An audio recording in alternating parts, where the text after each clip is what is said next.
Welcome to Talk About Topeka. I'm Chris Schultz. On tonight's episode, we talk with Dave Sterbenz, Director of Shawnee County Emergency Management. We're also joined by Karen Hiller, the District 1 councilperson for the City of Topeka.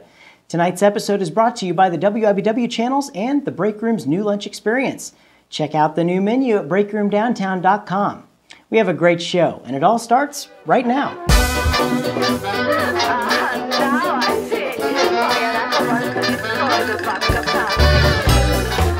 Let's face facts. It's hot in Topeka. While we here at Talk About Topeka are able to float high enough to stay cool throughout the summer, I understand that most of you aren't so lucky. So we're bringing you the top 10 ways to stay cool this summer in Topeka. Number 10, Tad's Tropical Snow.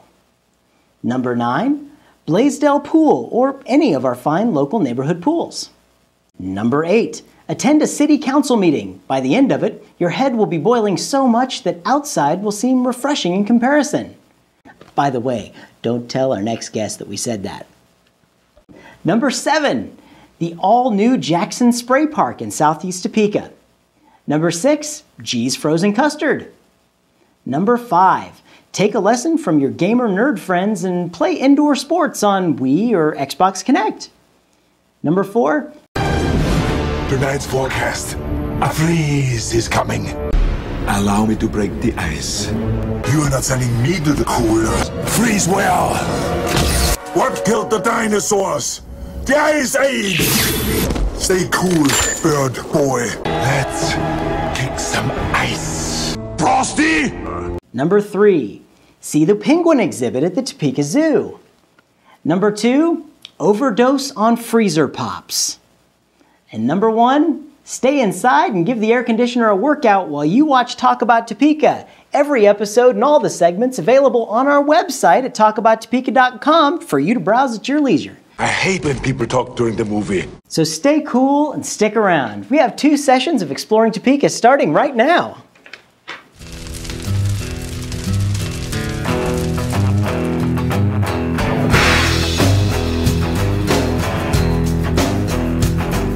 Well, I'm really glad that we have in our studio my city council person, Miss Karen Hiller with District 1, City of Topeka. How you doing? I'm doing fine. Karen, thanks so much for joining me. You are welcome. You are our very first city council person on our show, so we should have streamers and confetti balloons going. Absolutely. So, you know, you occasionally catch council meetings on TV. People might be flipping through the channels. And how long have you been on the council? I'm in my 4th year. 4th year, wow. And so there's been a lot of things happening in 4 years. What are some of the most notable things that in that time that you can recall? Well, this is a really critical time for us, I think. And when I ran, I was advised against this, but I ran first to just fix the city council. Yeah. Have us be respectful of one another and make good, thoughtful decisions based on facts. That's always good. Then to work on the issues that had been pending for a long time in the city, and then begin to move the city forward. Now, those are broad brush statements, but really the feedback we got was that within a week of the 3 of us that were new taking our seats in 2009, that things had improved. And I think all of us in our way have worked on that. We have a lot of issues moving that had been sitting around for a while. Yeah. Animal control is one that I've worked on. I've worked on a lot of small issues that, like railroad crossings and neighborhood historic houses and things like that had been floating around for a while. And of course, we are moving forward on big issues such as Kansas Avenue and downtown, and a change in city manager, hopefully for the long haul for a while here. So those are big. Those are quite a few big decisions you guys have had to come up with the city. And you know, you watch the meeting and you see all the people with their different opinions and from other council people to various people speaking, and there's a lot to take in and ingest with that. But how much does it affect you outside of the meeting? I think if you talk to any of us, we're on 24/7, 365. Yeah. I used to joke that the center of my social life was the vegetable aisle in Dillon's, and politics happens there too. Oh, by the way, yeah. Kind of anywhere. Sure. That's okay. It's when you see people, but it's a lot because you're always on. Yeah, that would have to be a little difficult, you know. I mean, and even being on TV shows and things like that, I know the same thing. You know, customers will come in and I won't have time to talk, and I want to talk, you know. I definitely understand what that's like.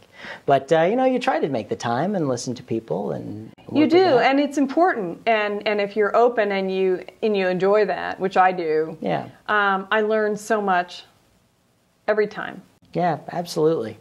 Well, you know, we talk about city government and trying to get more people involved with that process. How would you recommend John Q. Topeka get involved more if they were interested in getting involved with city politics? Well, with me, I'm really open, and I have a growing reputation for that. So people will call me or email or whatever. But I really think you just start. You don't. If you want to just observe, there are a lot of people that watch council meetings all the time. Mm-hmm. But as they begin, if they have an opinion on something, it really makes a difference to hear from people. Emails are the best for me, but I think for most. But a phone call's fine, or when you see them out at the zoo or out downtown or whatever, to say, oh, I had a thought. It does make a difference in decision making. And what I find anyway, when you work with people and they realize that their experience and their opinions really count. Mm-hmm. I mean, for any of us, think about it if it were you. That's really empowering. Yeah. And so I just encourage people to get involved in whatever way they want, respecting that it's different for different people. Mm-hmm. You know, sometimes you get people that are kind of down on someone because they aren't more active in a board or they aren't doing more of this and that.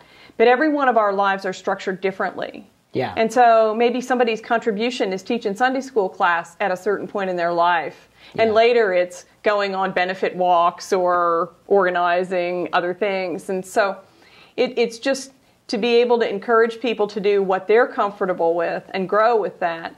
And at another level, though, the boards and commissions that the city has need to be meaningful, and they're really important to me. I've been an executive director of an organization. I've been on grassroots committees, and so I've made it a real priority to always sort of keep a crib sheet going and to be really open. And I also have a little list of recruiting people that I'll let know when I know there's an opening, and I haven't counted, but I think that I've gotten at least 20 new people that have not been on city boards on before, and they're getting a chance to serve, as well as putting fresh life and ideas and new blood into boards and commissions of the city. And you progressively keep doing that, it adds up to a fresh.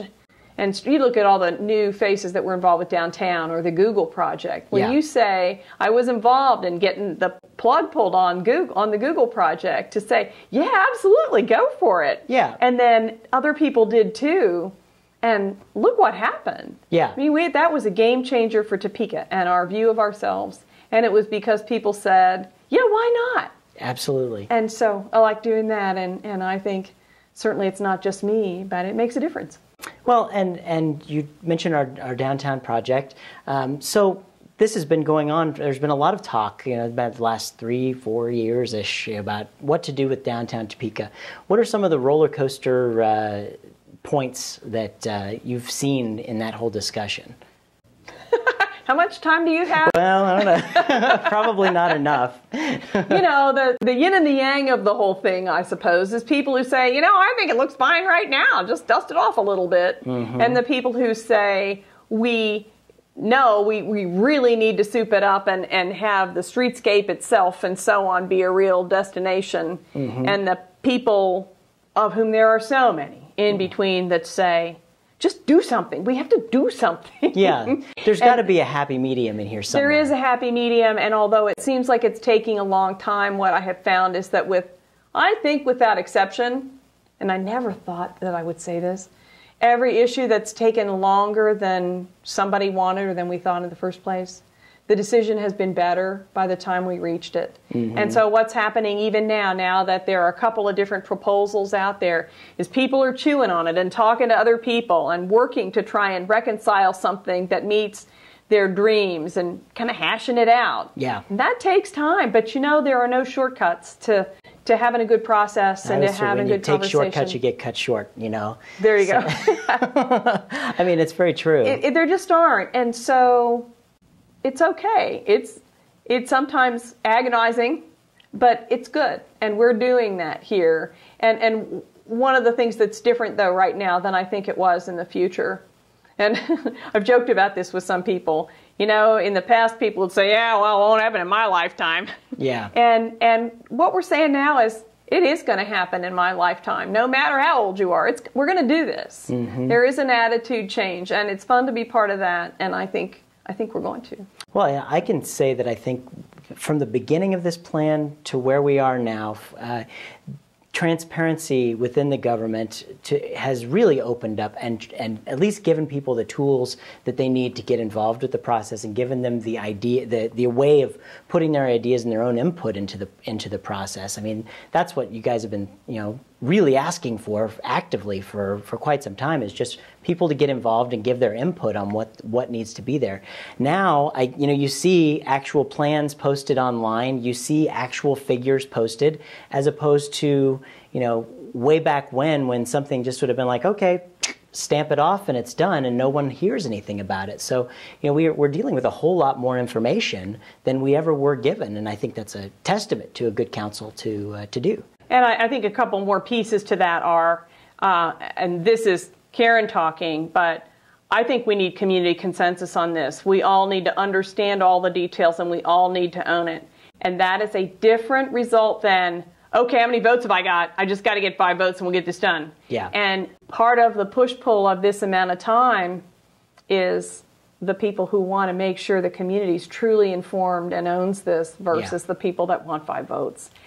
So those kinds of things are important. Well, it's kind of like getting the other people involved in the other committees that you were talking about earlier. Yeah. Getting more people involved makes more people take ownership, and more pride will be generated in the project. And that is a project for that. That is what I was going to mention to you, because literally thousands of people were involved in the Heartland Visioning process and then in the Kansas Avenue charrettes. Mm-hmm. And I was one of the people, again, that little sheepdog role that I do play, to say when we brought a consultant in, to say, make sure you bring forward all of the input from before. Everybody wants to know that their voice was heard and that they don't have to come do it again.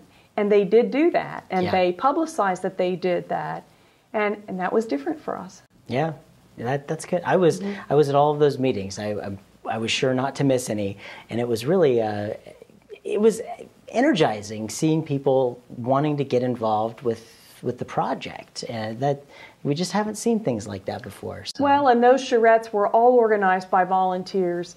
That is phenomenal. That's just phenomenal. And so again, it was fun, that little sheepdog role again, to spend time going, isn't that fabulous? Mm-hmm. Wow, these are and whenever people got critical, to go, these are individual people who are putting literally hundreds and thousands of hours of their own time.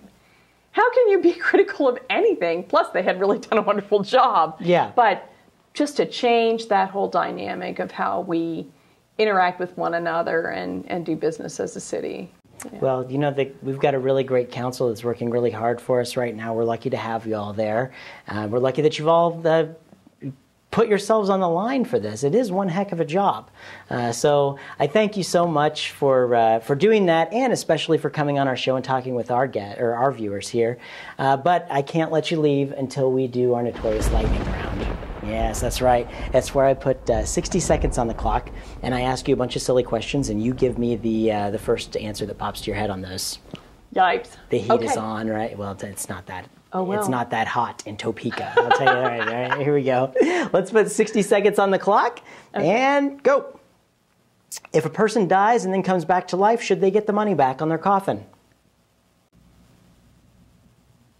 No, they should keep it. Keep the coffin? They're going to need it anyway. Yeah, exactly. So you're the first person that said that one. What's your favorite kind of food? I like almost anything. You can take me anywhere. All right. Good. What's the difference between normal ketchup and fancy ketchup? I haven't really noticed. I can't taste it. But I am a ketchup fan. Me too, but okay. I don't know. Yeah, I asked because I didn't know myself. They put it on the label. It's probably fancy. is a marketing thing. It's probably extra money. Yeah, I don't know. What's your favorite hobby? Oh, my favorite hobby. Chris, I got a lot of things that I enjoy doing. Sort of most notorious for bicycling lately, but I do like to cook. That's probably. Very good. It's not, I love to eat and I love to cook. So. I'll be over for dinner. Good. Let's see. What was your favorite TV show when you were a kid? When I was a kid. Let's see. Lightning round on this. I remember that The Outer Limits made me nervous. Otherwise, we as kids, we had our little routine every weeknight of the shows we watched. I'm going to have a hard time telling you which was my favorite, though. A lot that I remember, they're kind of ground in. Just like today when we talk about Kansas Avenue and people talk about the cleavers, you know. Yeah. Remember, that's what everybody still wants to be. That's right. Things like that. But then there was the Jetsons and the Flintstones, and you just never know. Yeah, and of course, our time is up for the lightning round. But one more question. What's your favorite television show to watch every Tuesday night at 9:30 on my TV? Oh, talk about There Topeka. we go. After those council meetings, right? You got to come home and watch those. I'll tell you right. Well, thank you. Actually, back to the other, I would have to say Roadrunner cartoons. Oh, those were great. Actually. Those are very good. Well, maybe you can splice that in. You just see how it goes. Well, Karen, thank you so much for joining us. I really appreciate you coming down, and be sure to keep up the good work you're doing on the council. Thank you. Yeah, you bet.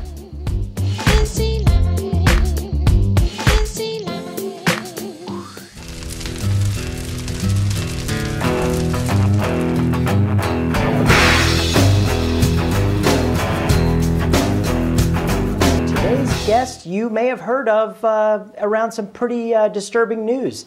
He is the Director of Shawnee County Emergency Management, Mr. Dave Sterbenz. Thank you, Dave, for joining us. You bet. Glad to be here. Absolutely. So it's a big, long title for a job and an organization. Tell us, what do you do? The simplest thing that I do is I make problems go away. When we have major events or issues, disasters, it's our responsibility to go in and recognize that there's a problem, try to identify what it is, and then get things secured and put back to normal. So we look at life safety, incident stabilization, and property conservation. Absolutely. And how long have you been with the job? Well, just coming up on 5 years. Oh wow, that's quite a long time. In the 5 years, what are the major things that your organization has fixed with Topeka? Oh wow, fixed, maybe changed. Changed, yeah. Yeah, we work very closely with the city.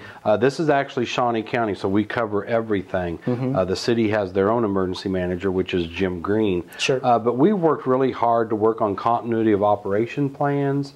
We've worked on rewriting emergency operating plans, mitigation plans.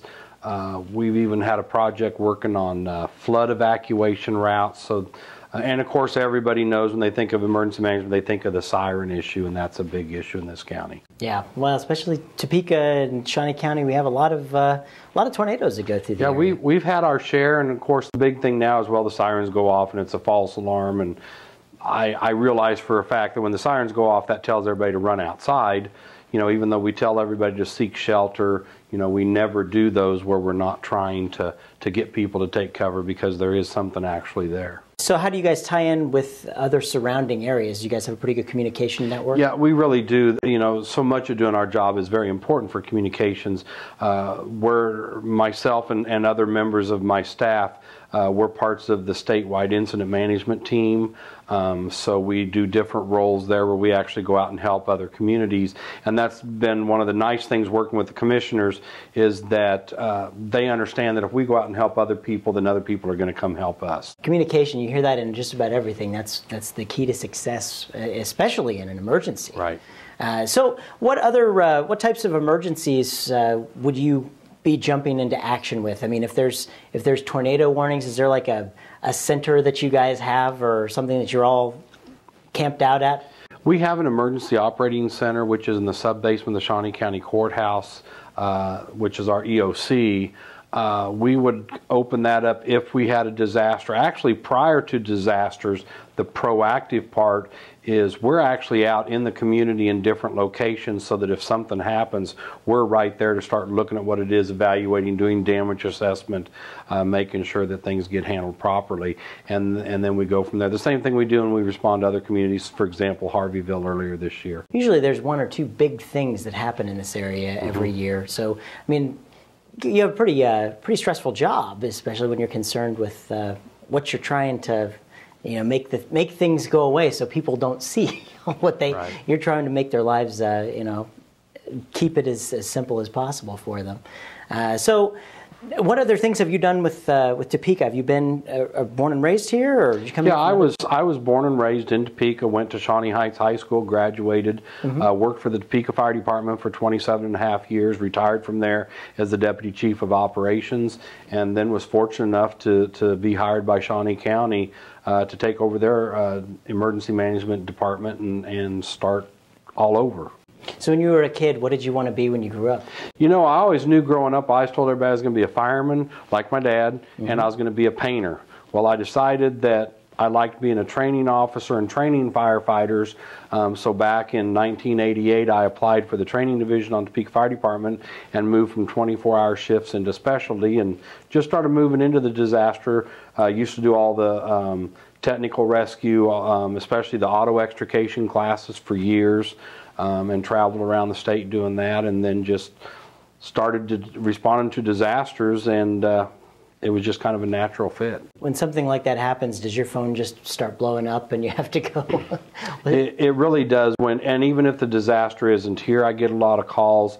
What's amazing to me, though, is when a business will call me on my cell phone and ask me if the tornado siren is really supposed to be going off during a storm.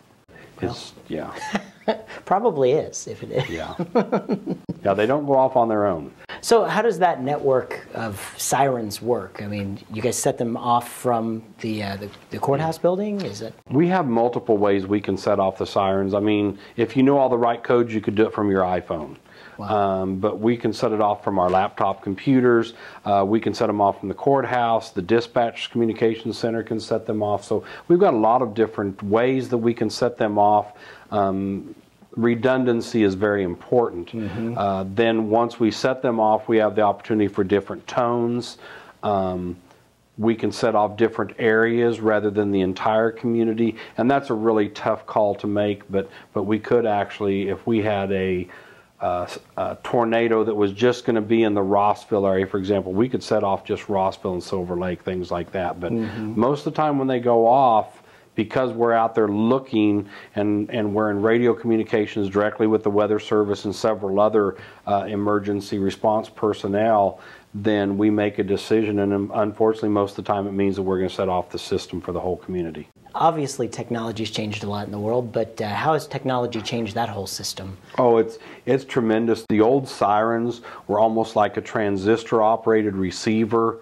And so when you set off a tone, then if it heard the tone, it would set off the sirens. Now all of our sirens have two-way radios inside of them, so not only do we send a radio signal out, but we have several sirens in the community that we can actually talk over, so I could use my voice. We have canned messages, which works better. Sure. But also when we set off the sirens report back to us so that I know. For example, today, just down in this area, we had some power outages, and so as soon as that happens, any siren in that area starts telling me that we've lost power, and so I actually see power failures in most areas when they happen. Interesting, interesting. Now, do you also work with Westar and those things, or do you ever have to do that? When we have an event, especially with the incident management team concept, it's everybody working together. So you've got command, operations, planning, logistics, finance, situation unit leaders. We're working with the utilities. We have what's called the emergency support functions. So that includes utilities, it includes public works, communications, law enforcement, fire service. So there's all these things that come together, and we're communicating to do an effective and efficient job to manage the incident. Absolutely. Well, I have to say, I'm glad you guys do what you do. I hope we never ever have to use the things that you guys work on, but I'm really glad that you guys are there working on it, and let us know we're all a little bit safer when the unthinkable happens around here. So very good. I really appreciate you coming on the show today, Dave. But I can't let you leave as the tradition on our show until we do our lightning round. Okay. That's a bunch of silly questions I have here on these cards. We'll put 60 seconds on our clock, and you just give me the answers that pop to your mind as fast as they come. Okay. All right, 60 seconds, and go. What's your favorite hobby? Radio control airplanes. Oh, that's fun. That's the first time. That's pretty cool. At the movie theater, which armrest is yours? The left.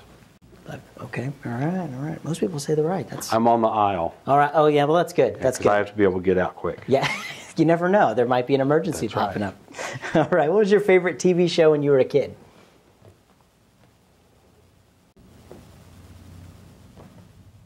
Bonanza. Oh, that was a good one. Yeah. Classic. Let's see. What's your favorite tourist attraction in Topeka? Lake Shawnee. Ah, very good one. Let's see. Now, this uses your technical abilities here. If a child refuses to take a nap, are they guilty of resisting arrest? Yes. I couldn't agree more. Yeah. How about this one? If a person dies then comes back to life, should they get their money back on the coffin? No. All right. And what's your favorite television show to watch every Tuesday night at 9:30 on my TV? That'd be Talk About Topeka. Hey, Dave, thank you so much for joining us. Thank you. Really appreciate it, and I hope we never need you, but glad to know you're there. Thank you. Thanks again to Dave Sterbenz from the Shawnee County Emergency Management and Karen Hiller of Topeka's District 1. This episode was sponsored by the WIBW channels and the Break Room's new lunch experience. See the new menu at breakroomdowntown.com. We're glad so many people are talking about Topeka. If you'd like to join the conversation, make your own video on YouTube and send it to us on our website at talkabouttopeka.com. If it doesn't set off the tornado sirens, we might just put it on our show. Or even if it does set off the tornado sirens, that would be a good feat. For a complete listing of events in the capital city, sign up for the Topeka newsletter on our website. I'm Chris Schultz, and I'm going to go hit the pool. Good night. Keep talking about Topeka.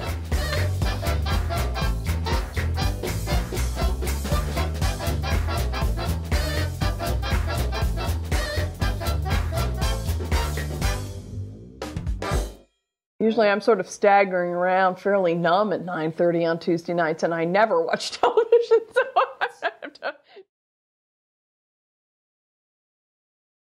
Revenge is a dish best served cold.